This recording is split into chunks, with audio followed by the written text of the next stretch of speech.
Le fait de revenir dans une ville un peu brouillon comme Marseille, ça m'a fait vraiment du bien. Et je me suis dit, ok, tout n'est pas obligé d'être parfait et parfaitement abouti. On peut aussi faire des trucs hyper DIY, un peu à l'arrache. Et ça enlève rien à la qualité de ce qu'on fait et au cœur qu'on y met. Et ça, je trouve que c'est une source d'inspiration infinie. Enfin, le fait des fois juste de me balader dans mon quartier et de voir que il y a des gens qui montent un concert sur le coin de la rue ou d'aller à la plage et de voir que j'ai des potes qui soudent un barbecue de fortune dans les rochers pour pouvoir en faire bénéficier tous les gens qui passent par là. Tous ces projets-là un peu spontanés et qui témoignent quand même d'une certaine liberté. Ça, c'est vraiment une grande source d'inspiration pour moi. Voir aussi des expos popper dans des endroits improbables. Ça, c'est un peu ma Madeleine de Proust que je trouve à Marseille et que je trouve pas ailleurs dans des grosses villes où tout est un petit peu plus organisé et tout est un petit peu plus réglementé aussi. Vous écoutez Marseille Créative, je suis Clémentine Roux, votre hôte. Dans ce podcast, découvrez les histoires d'artistes, d'artisans, de chefs, de designers, mais pas que.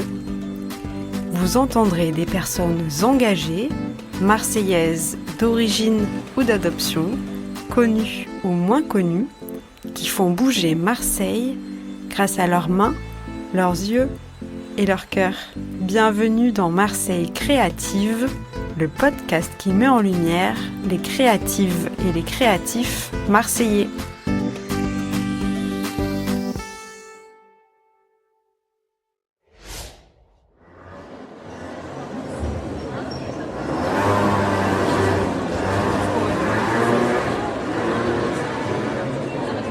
Je m'appelle Valentine, j'ai 35 ans, je suis agent d'artiste et de designer et j'habite à Marseille.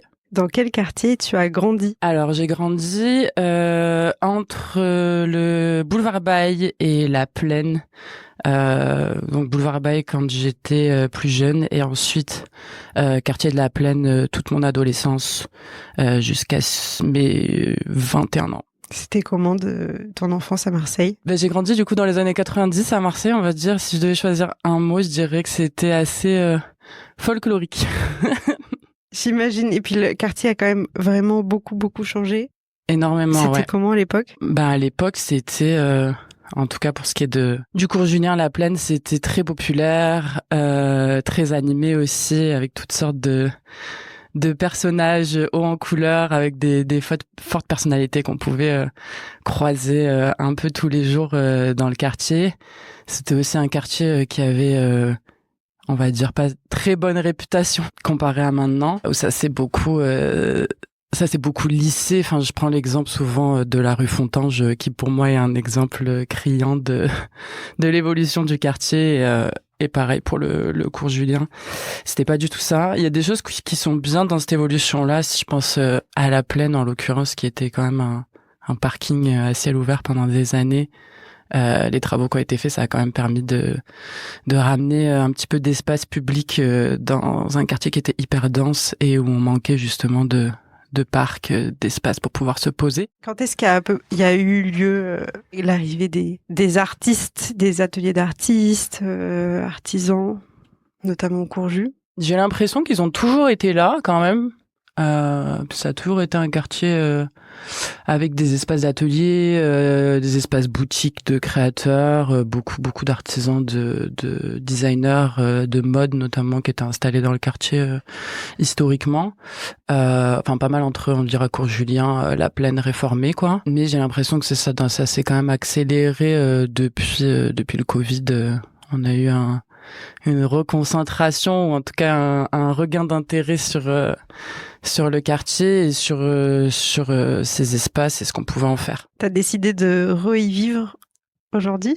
dans ce quartier? Oui, en fait, je suis partie j'ai quitté Marseille quand j'avais 21 ans. Je suis allée m'installer au Québec à la base pour 1 an, donc à Montréal, pour un échange universitaire. Et finalement, je suis restée 9 ans. Quand je suis revenue à Marseille, donc c'était pendant la pandémie, je me suis même pas posé la question de où est-ce que j'allais me réinstaller après être partie aussi longtemps et être un peu dans une période un peu trouble, on va dire. Ça a été plus facile, beaucoup plus facile, parce que ça a été une évidence, on va dire, de se réinstaller au cours Julien, entre le cours Julien et la Plaine, où j'avais mes repères, ma famille aussi pas loin évidemment, et même si ça avait beaucoup changé, je retrouvais quand même mes bases. Quel est ton métier? J'ai toujours du mal un peu à le nommer, parce que les gens disent de mon métier que je suis agent d'artiste et de designer, mais je trouve que le terme agent, déjà, c'est un nouveau métier dans ce secteur-là. On connaît évidemment les agents dans la musique, dans le cinéma. Dans l'art visuel ou dans le design, c'est un petit peu plus récent. Mais je trouve que c'est un terme qui est un peu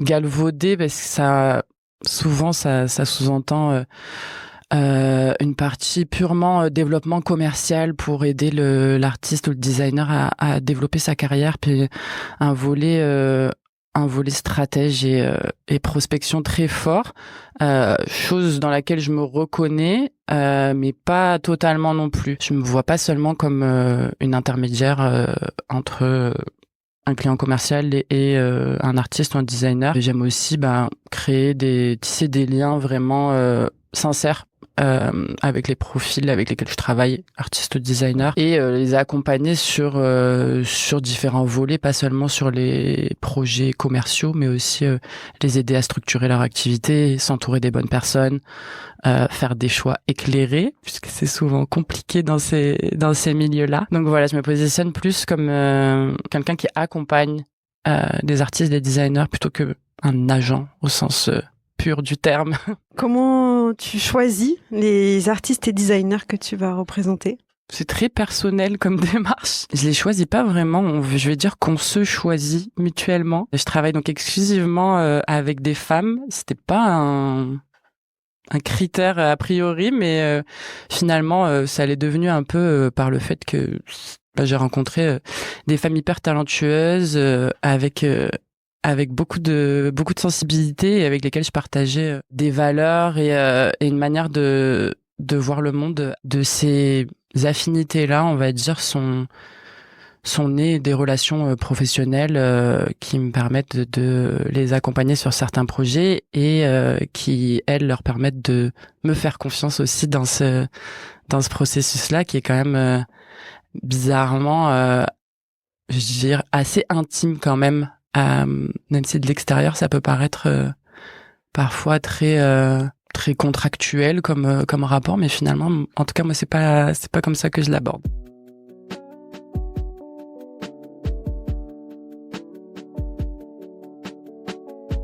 Parce que t'es pas seulement apporteur d'affaires pour ces personnes, exact, pour ces artistes et designers, tu peux aussi leur conseiller sur leurs pratiques. Oui, dans la vie de tous les jours, on s'appelle quand même assez régulièrement, on se parle de plein de choses.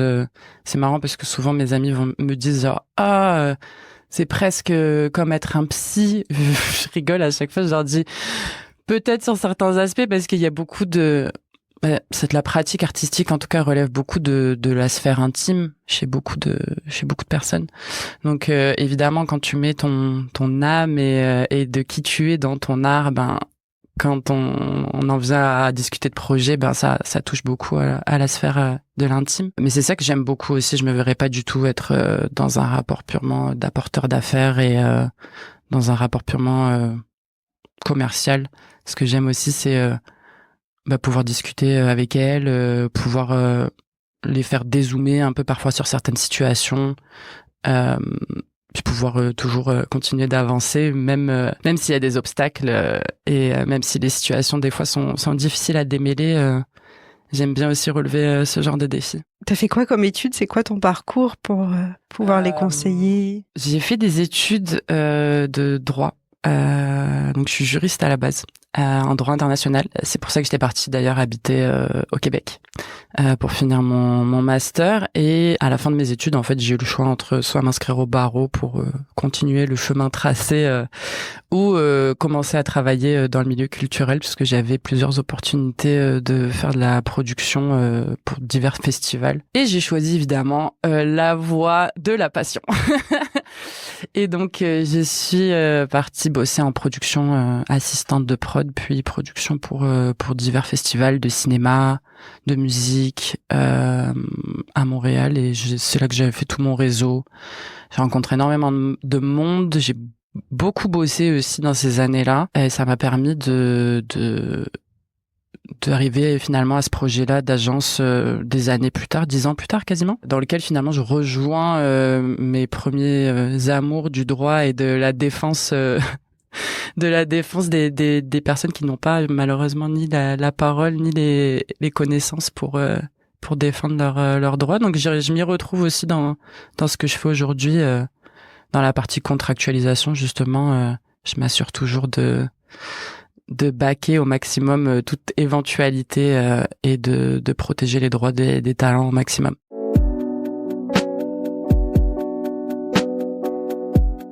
J'allais te poser la question, il y a plein de questions qui me viennent, mais la première c'est, donc tu as lancé ton agence Fatch à Marseille, quand tu es revenu t'installer à Marseille. Ouais. Pourquoi tu l'as appelé comme ça? En fait, ça a été quand même tout un pataquès de trouver un nom de. J'imagine que ça a été pareil pour toi quand t'as lancé ton podcast, mais c'est déjà acquis, j'en brainstorm avec moi-même, trouver un nom qui soit impactant, dont les gens se rappellent. Et en fait, je réfléchissais, je voulais un nom court. Je voulais aussi un nom qui puisse se prononcer facilement et en français et en anglais, puisque j'ai pas mal de clients anglophones. Et je voulais quand même que ça soit un clin d'œil à Marseille, puisque l'agence est basée à Marseille, même si on a des projets un peu partout. Et du coup, Fatch, ça s'est un peu présenté finalement comme le mot qui était le plus adapté. Et je trouvais que c'était aussi un bon clin d'œil un peu au tempérament marseillais dans lequel je me reconnais à 100%. Qui sont tes clients? C'est très diversifié. Ça dépend. Ça dépend des projets, mais et aussi des talents avec qui je travaille, mais principalement, je dirais agence publicitaire, agence événementielle, agence créa, qui souhaitent développer des collaborations avec des profils artistiques ou des designers. Donc ça, agence, marque, institutions culturelles aussi pas mal. Beaucoup d'acteurs aussi dans le secteur, ça peut être restauration, hospitalité, hôtel, qui souhaitent développer, des architectes aussi, des agences de relations de presse aussi, qui cherchent des collaborations pour leurs clients. C'est principalement ça. Oui, c'est pas des privés qui veulent des œuvres d'art dans leur salon. Non. Ça, je laisse ça aux galeristes. C'est pas le même métier. Je volerai pas le travail des galeristes. Non, moi, c'est vraiment de la commande pure et dure, et on s'inscrit souvent sur des projets avec une approche plus 360 que juste la production d'une pièce, que ça soit une sculpture, un accessoire de mode. Ça va aussi s'inscrire dans une campagne aussi qui va venir accompagner cette collaboration. Donc ça peut être campagne photo, campagne vidéo, pourquoi pas un podcast qui vient accompagner le projet. Donc le but, c'est vraiment de créer une collaboration plus plus complète, en tout cas, avec les clients que juste un achat de pièces. On le fait parfois, mais parfois aussi ça peut être juste de la consultation. Une agence ou une marque va venir demander de la consultation juste pour avoir des idées. On vend les idées, mais on ne les fait pas nous-mêmes aussi. Ça, c'est aussi un scénario qui existe et qui est assez drôle. J'imagine que c'est la question que beaucoup de personnes qui vont écouter cet épisode vont se poser. Est-ce que je peux être représentée par Fatch et par Valentine? Alors, comment ça se passe? Est-ce que tu as encore de la place disponible? Je suis pas fermée, mais en ce moment, moi, mon objectif, c'est vraiment... Mais déjà, vu que je suis toute seule à développer l'agence, j'essaye de garder quand même une configuration à taille humaine. Je veux pas devenir une énorme agence. Il y en a déjà plein sur le marché qui représentent 20, 30, 40 artistes. Mais je pense pas que ce soit mon but. C'est pas d'avoir un catalogue élargi et de finalement pas tant passer de temps de qualité avec ces personnes-là. Donc j'essaye vraiment de focuser déjà sur les personnes que j'accompagne dans leurs projets. Et après, voilà, je m'étais dit à un moment donné, pas plus que 5, et finalement, je rencontre une personne, ça clique, et je suis en mode, ok, ça pourrait être trop bien de travailler ensemble. Mais voilà, j'essaye quand même de rester consciente de mon temps et que ça reste aussi réaliste, parce que je veux pas non plus me retrouver dans une configuration où je m'écœure moi-même de mon propre métier.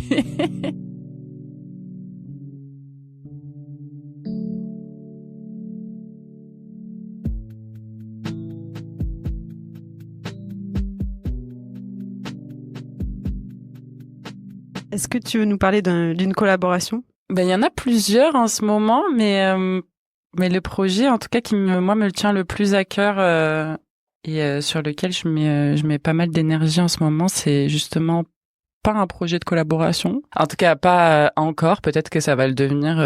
Mais j'ai un projet que je monte avec une amie à moi pour la fin de l'été. On aimerait lancer ça dans la même semaine que Artorama, qui serait un projet donc qui serait accueilli dans un lieu un peu atypique de Marseille. On est encore en train de définir le lieu, mais j'aimerais monter un projet d'exposition accompagné de conférences et aussi de visites d'ateliers hors les murs à Marseille sur 3-4 jours, donc dernier week-end du mois d'août. Donc voilà, ça c'est un peu le petit projet qui me tient à cœur, puisque finalement, depuis que je suis rentrée à Marseille, je fais beaucoup de projets à distance avec des clients à l'étranger. J'ai quasiment pas de clients à Marseille. Et en fait, cet aspect-là du terrain et de la prod me commençait vraiment à me manquer. Et du coup, je me suis dit que cette année, c'était le moment aussi de ramener cet aspect-là, production d'événements sur Marseille. Et d'en profiter pour justement ramener soit des personnes avec qui je travaille, soit des personnes dont j'admire le travail, mais que je représente pas et que j'ai aucune aspiration à les représenter particulièrement, mais j'admire ce qu'ils font, j'admire leurs recherches, j'admire le résultat aussi de leur travail. Donc je me dis c'est l'occasion de ramener tout le monde ensemble à Marseille à ce moment clé qu'est Artorama. Avec qui tu travailles ? Historiquement, la première artiste avec qui j'ai commencé à travailler, c'est Gabois. Donc, elle est basée à Montréal. C'est une artiste pluridisciplinaire. Elle a commencé à travailler très jeune en postant. Elle crée des objets éphémères à partir d'objets du quotidien, ce qu'elle avait sous la main. Elle a une pratique très organique et très inspirée de son enfance. Donc elle commençait à créer des petites installations, des petits objets qu'elle prenait en photo et qu'elle postait sur Instagram. Et en fait, ça c'était au prime de Instagram à l'époque. Ça a commencé à ramener beaucoup de followers, beaucoup d'interactions aussi avec la communauté. Commençait à être approchée par pas mal de marques pour faire des collaborations, principalement images. Moi, j'ai commencé à travailler avec elle il y a 5 ans. C'est elle qui m'a approché via un ami commun en me disant voilà, je cherche quelqu'un pour m'accompagner sur mes projets commerciaux. J'ai eu des plus ou moins bonnes expériences sur certaines collaborations. J'ai besoin de quelqu'un qui soit disponible. J'ai besoin de quelqu'un qui s'assure que mes contrats soient carrés et qui fasse aussi le point de contact avec le client, qui peut être parfois très intense. Ce qui un peu rajoute, on va dire, d'interférence dans le processus créatif pour certaines personnes. Donc voilà, moi je m'assurais de faire le tampon un peu, je le fais encore beaucoup, de faire le tampon entre le client et le talent pour pouvoir filtrer les demandes, s'assurer que ça reste pas trop perturbant dans le processus. Et sinon, il y a eu Caroline Cutaya que j'ai rencontrée par l'intermédiaire d'amis en commun qui donc est céramiste à Marseille. Ensuite, il y a eu Pauline Loctin, je pense, qui est arrivée juste après, qui était une amie de Montréal, qui est sculptrice et qui fait des installations en plissage papier et textile, qui m'a contactée aussi, pareil, on se connaissait déjà d'amis en commun, de concerts, on avait un peu les mêmes intérêts. J'admirais déjà ce qu'elle faisait. Donc on a commencé à bosser ensemble à distance et finalement elle est venue s'installer à Marseille là il y a quelques mois après presque une vingtaine d'années passées au Québec. Donc c'est assez drôle de la retrouver ici maintenant. Puis ensuite il y a eu Julie Mallet qui elle est designer, qui travaille à partir de biomatériaux, donc que ce soit de la coquille Saint-Jacques, coquille de moule, de la brique, du marc de café, toutes sortes de biomatériaux qui peuvent être en fait réutilisés en filaments pour créer des objets en impression 3D. Donc elle crée des luminaires principalement, mais aussi du petit mobilier, des vases. Une femme incroyable et hyper débrouillarde qui s'est formée autodidacte, qui s'est formée toute seule à l'impression 3D. Tous ces profils-là, un peu de meufs badass, hyper curieuses, qui sont dans la recherche et dans l'expérimentation. C'est un peu ça mon dada, on va dire. C'est un peu là-dessus qu'on connecte et c'est ça que je trouve intéressant aussi dans leur pratique, c'est qu'on n'est pas sur quelque chose d'académique et de linéaire. Je pense qu'il y en a aucune qui a fait les beaux-arts ou une formation vraiment classique. On est plus sur des parcours un peu hors les sentiers battus. C'est quelque chose dans lequel je me reconnais aussi pas mal. Puis la dernière, Aria Sen 12 Studio, qui elle est une artiste culinaire qui est basée à Bordeaux, avec laquelle en fait on a commencé à c'est marrant, on cliquait sur Instagram alors que j'entretiens pas beaucoup de relations épistolaires via Instagram. En fait, non, on a commencé à échanger pas mal sur son taf, mais aussi sur pareil sur des sujets, des intérêts communs qu'on pouvait avoir. Et en fait, elle m'a écrit un jour en me disant veux-tu être mon agent comme une demande officielle. Et en fait, finalement, ça s'est fait assez naturellement aussi parce que j'aime beaucoup ce qu'elle fait. On a aussi beaucoup d'intérêts communs et une manière de voir les choses aussi, de voir le monde qui est quand même assez sensible et assez politisé.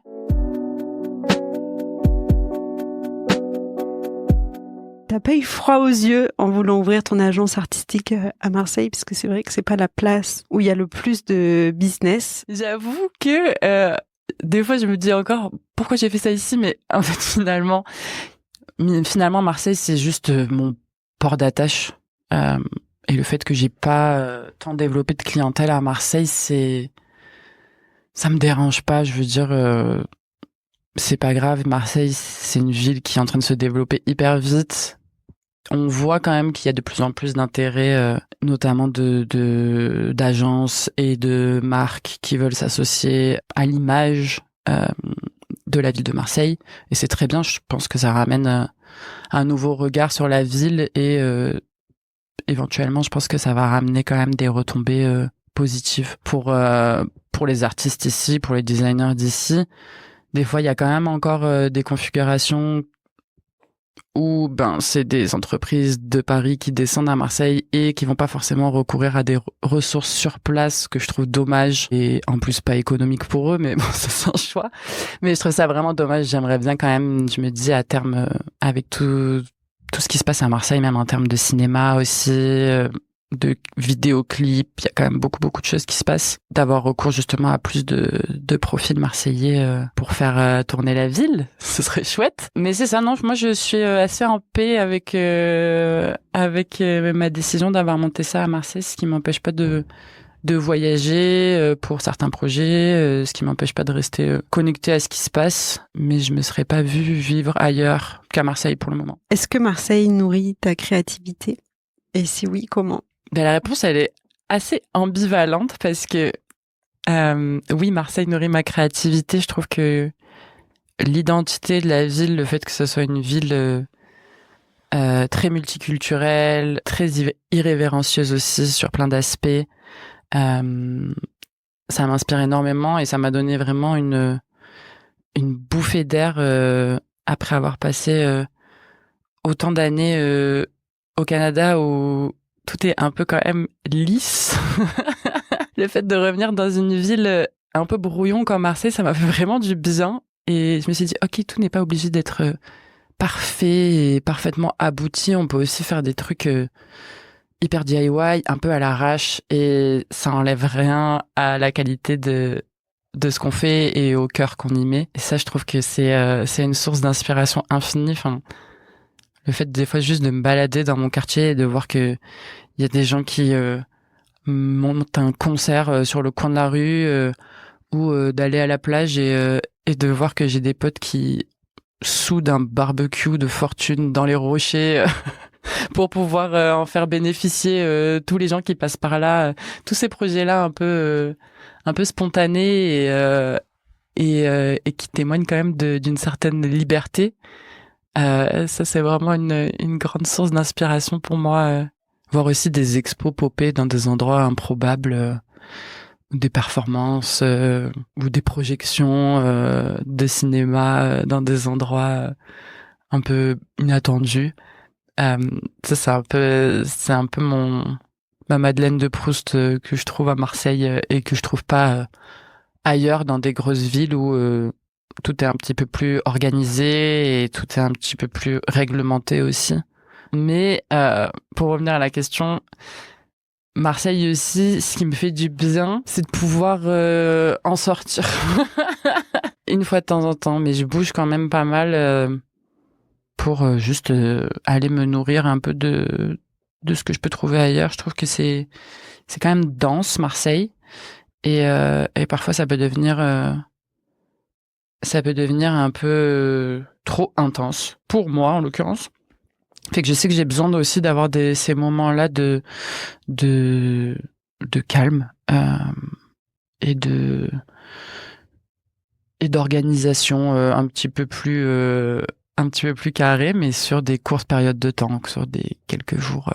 Ça me fait du bien, puis je reviens après ici beaucoup plus aligné. Partir pour mieux revenir. Exactement. Quelles sont tes petites habitudes du quotidien? J'ai trouvé cette question vraiment drôle parce que je suis vraiment pas une personne d'habitude. Je sais qu'il y a des gens qui ont des petites routines établies, mais alors moi, pas du tout. Donc, on va dire ma routine ultime, c'est de me dire que je dois aller voir au moins une expo ou aller au ciné ou avoir une activité culturelle au moins une fois par semaine. Mais sinon, tout le reste... c'est assez dernière minute et assez spontané comme décision. Est-ce que tu aurais 3 adresses à partager aux auditeuristes? Ça rejoint un peu ce qu'on se disait tout à l'heure, ce besoin de sortir des fois de l'effervescence du centre-ville. Donc j'avais noté Petit Méjean sur la Côte Bleue. Déjà, juste le fait de prendre le train pour y aller, c'est déjà un voyage en soi, puis l'impression de partir hyper loin alors qu'on est seulement à quelques kilomètres de Marseille. Puis je trouve qu'on se retrouve là-bas, c'est un peu hors du temps. Tout est petit, c'est encore hyper préservé.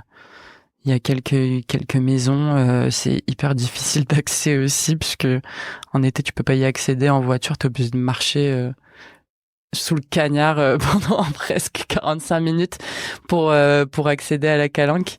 Et je trouve que c'est des petits endroits préservés comme ça. D'ailleurs, peut-être que je devrais pas en parler au micro parce que on a envie que ça reste comme c'est. Mais c'est ça, la Côte Bleue, pour moi, c'est vraiment... je suis pro Côte Bleue et pas tant pro Calanque, compte tenu du fait que c'est envahi déjà dès le mois de mai. J'ai plus tendance à aller sur la Côte Bleue, qui a été boudée d'ailleurs par beaucoup de Marseillais pendant des années parce qu'on disait que c'était hyper pollué et tout, mais finalement, pas sûr que le mythe soit encore réalité aujourd'hui. Sinon, deuxième adresse à laquelle j'avais pensé, chez Noël, c'est une pizzeria qui est en haut de la Canebière, qui est tenue par une petite famille, enfin un couple, et il y a souvent leur fille qui est là aussi, qui est adorable, qui fait de la danse contemporaine sur demande quand on vient manger de la pizza.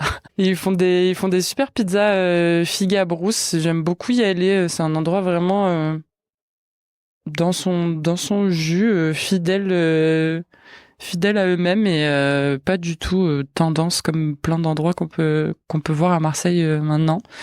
Les pizzas sont trop bonnes et j'aime beaucoup y aller avant d'aller au cinéma, comme c'est proche et des variétés et de l'Artplex. C'est un bon stop sûr dans le quartier. Et la troisième? J'avais pensé aux ateliers Jeanne Barré parce que j'apprécie beaucoup leur programmation, que ce soit la programmation en lien avec leurs activités associatives ou la programmation artistique aussi, puisqu'ils accueillent des artistes dans leurs ateliers et aussi la programmation musicale. Je suis allée voir plein de concerts, plein de lives aussi, hyper bien.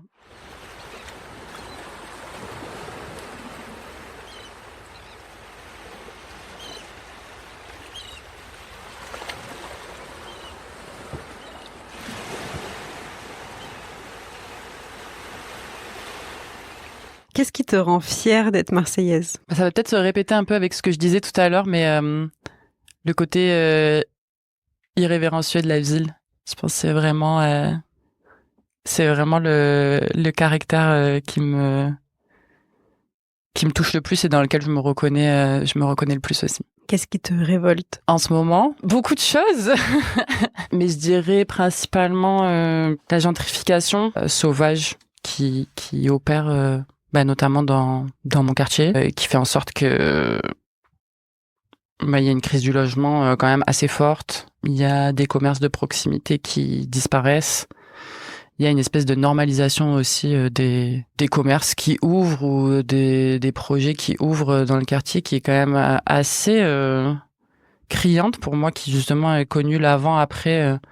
Peut-être pour certaines personnes c'est moins choquant, mais pour ceux qui ont connu le quartier avant, il y a plus de cafés que d'habitants presque maintenant, donc je peux pas leur jeter la pierre, mais des fois je me dis, est-ce que c'est de ça dont Marseille a vraiment besoin?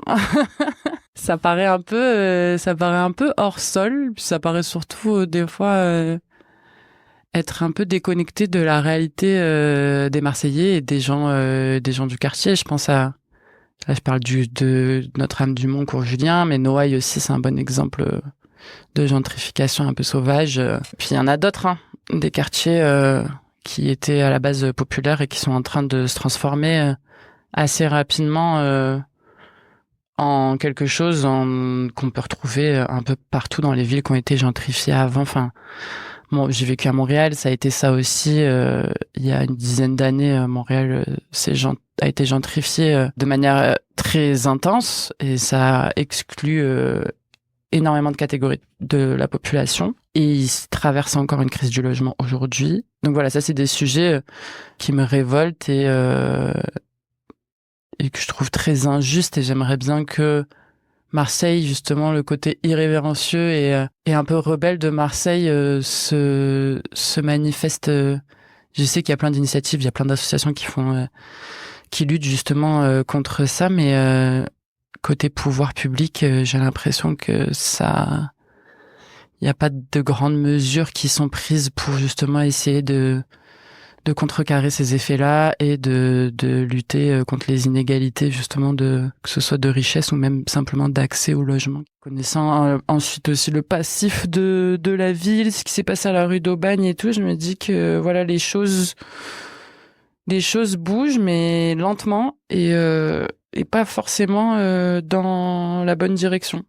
Mais voilà, je pense que ça va être un mélange potentiellement d'initiatives associées de la part des associations, d'initiatives aussi personnelles des Marseillais qui doivent se positionner aussi pour faire en sorte qu'on ne devienne pas une ville comme Lisbonne, quoi, où il y a plus aucun habitant qui peut habiter en centre-ville parce que c'est trop cher et que c'est que des Airbnb et que c'est que des cafés avec des gens en télétravail, quoi. Ce serait triste quand même. On va passer à ton portrait marseillais.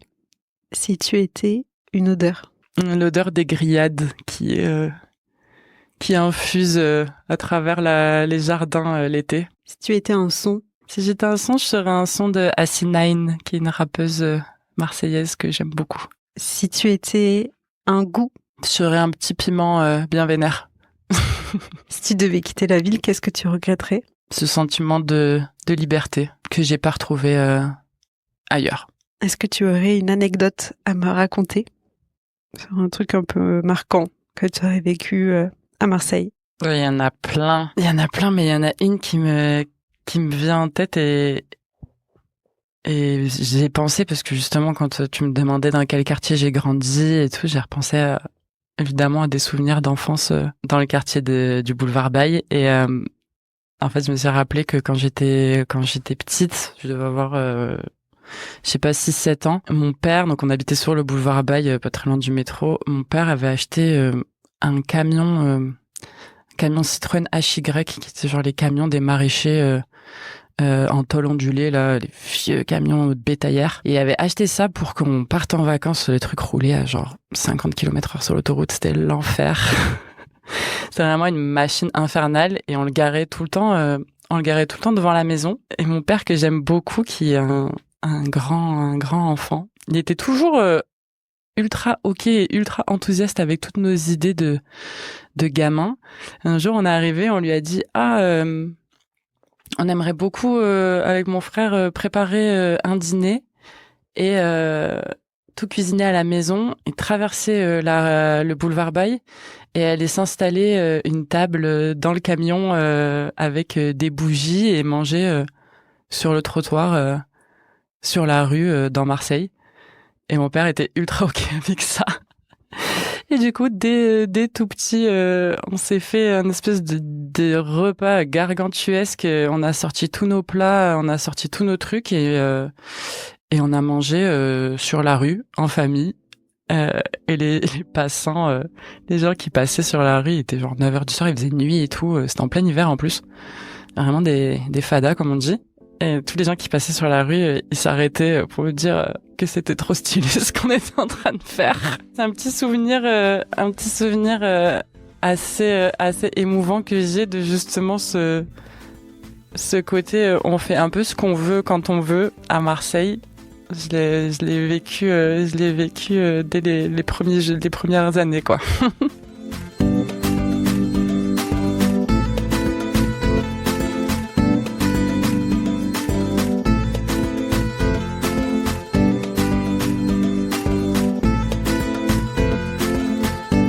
Merci d'avoir écouté cet épisode jusqu'au bout. Pour m'aider à le faire connaître, n'hésitez pas à le partager autour de vous et à mettre 5 étoiles sur Spotify et Apple Podcasts.